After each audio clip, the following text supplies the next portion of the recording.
Good morning and welcome to Nigeria Now, showing on your digital first Pan-African news network, TOS Television. My name is Merciful Ajinbo. There are a couple of stories and headlines on the newspapers this morning. We have Mr. Felix Edito-Ubo in the studio today to analyze some stories. You're welcome, sir. Yeah, good morning. How are you doing? I'm fine. Good. We begin from this Nigeria newspaper. The banner headline there is FG bows to pressure, shelves plan to remove fuel subsidy. We can get that on this Nigeria newspaper from the front page there. We see something on Hanifa's murder, Kanu balls. Angry youths burn down school where pupil was killed, buried. Government revokes operational licenses of all private schools. Aisha Buhari, NCWS seek justice. And then we see POS transactions in Nigeria hit all-time high of 6.4 trillion naira in 2021. And on page 5 of this Nigerian newspaper, court orders extradition of Desiani. And then on page 10, certificate scandal rocks Osun PDP Guba primaries.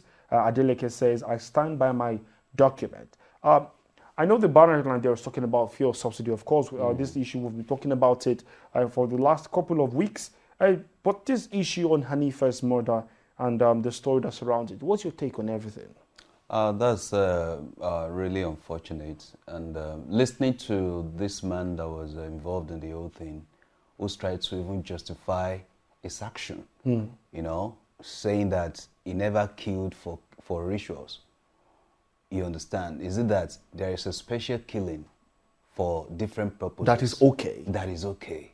You know, this man is just like a slap to humanity. Such a person should not exist anymore. And that's a fact. What has a small girl of 5 years or how old, you know, to just kill that girl just because the girl recognizes you, because you want to take money from the parent? I don't really like to read the story because it's quite disheartening. And I think those who are supposed to take care of children are the ones abusing, you know, the opportunity given to them. This is quite unfortunate. It's quite unfortunate. I totally do agree with you on that.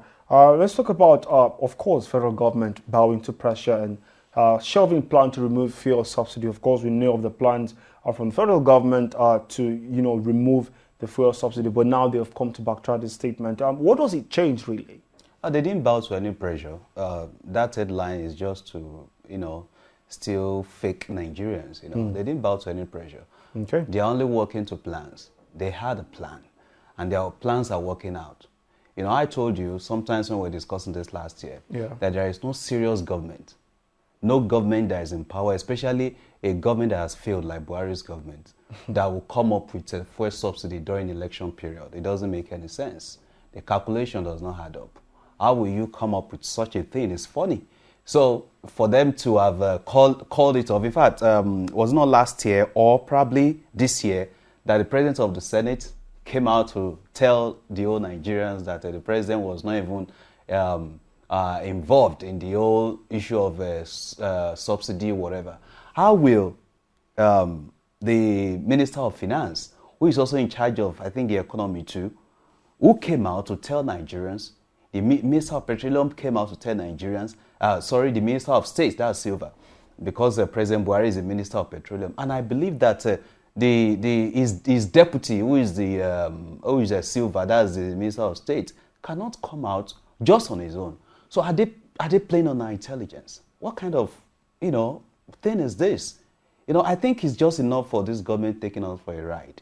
We know that election is coming. They said they want to be giving 40 million Nigerians, you know, that like a 5,000 naira monthly, which we've already talked about, that this is just funny because they want to even borrow the money to fund it. Like, I think 2 trillion naira every month. It doesn't make any sense. So all these things they are saying is just their plans. Nobody is falling for it. Either they like it or not, let them remove. Now, this morning, as you know, we're coming this morning, we've seen already that it's like fuel scarcity is going to be. So we are used to it. But I think Nigerians will take their own destiny into their hands, come next year and vote out bad government. Yes, and I do, like you said, I know there are some Nigerians that are of the opinion that contrary to what you said, that is a failed government, that is actually a work in progress, and they'll much agree with it. But it's a question and a topic for another day.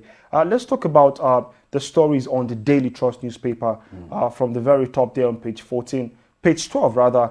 We see Abiola denied proper medical attention, family replies Abdusalami. Before we get to that, UNICEF has a report that says Nigeria has world highest number of out-of-school children. Nigeria, which is an African country that is very much populated, I do know we are over 200 million. I mean, that was from the last census, and you know it's more than that by now. What do you take of our education sector? I know that some people have said, especially in some states like Kaduna, schools in Kaduna, you know, they are doing their bit. The governor is also doing his bit to make sure that things are working and bring out-of-school children back to school. But what do you take of this particular report from UNICEF? When we talk of education in Nigeria, we know it's rotten. You know, it's very rotten. This government don't even have any good plans for education to be revived. Goodluck Jonathan tried his best, you know, while he was there, to make sure that our education, you know, is one of the best, you know, in Africa. But this government came, the only thing they could tell us about education is school feeding program. The school feeding program, I don't know if you've heard anything about it after 2019 election. Probably they'll revive it again towards the end of this year to still cajole those they want to cajole. So they don't really have any plan to revive our education sector.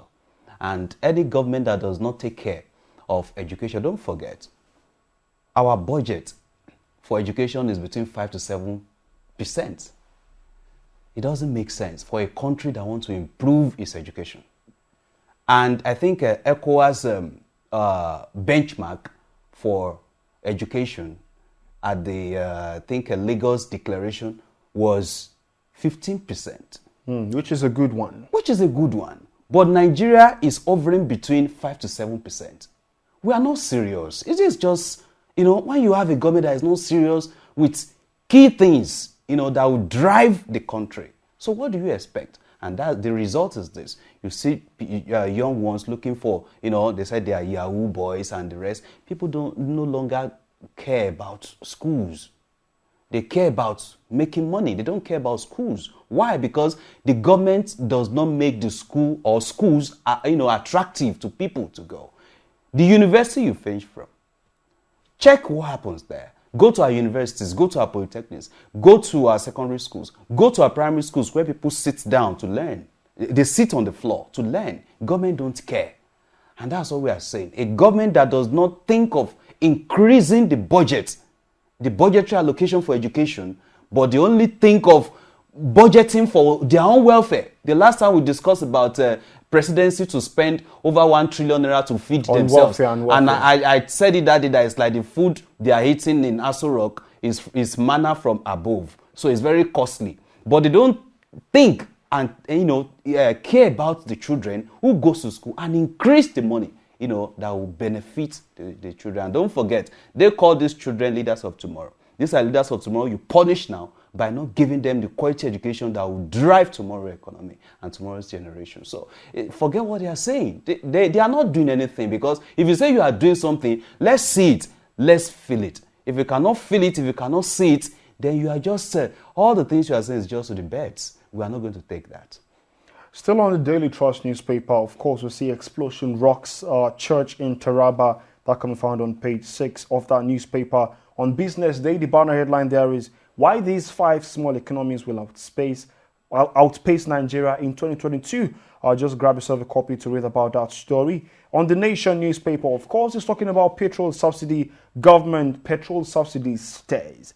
On the Daily Sun, the banner headline there is, federal government stops fuel subsidy removal. Of course, that's the same banner headline on many newspapers this morning. And on the Nigerian News Direct, as federal government saying fuel subsidy removal will heighten inflation. Just grab yourself a copy of all these newspapers we've read out, and don't forget to stay updated on our website, www.tostvnetwork.com. Again, it's nice to join us this time again. Mr. Felix, we do appreciate your presence. Thank you very much. And thank you, viewers. Please, again, make it with us same time tomorrow. I will be here Mondays to Friday as always. I remain merciful. Ajinomo. Bye for now.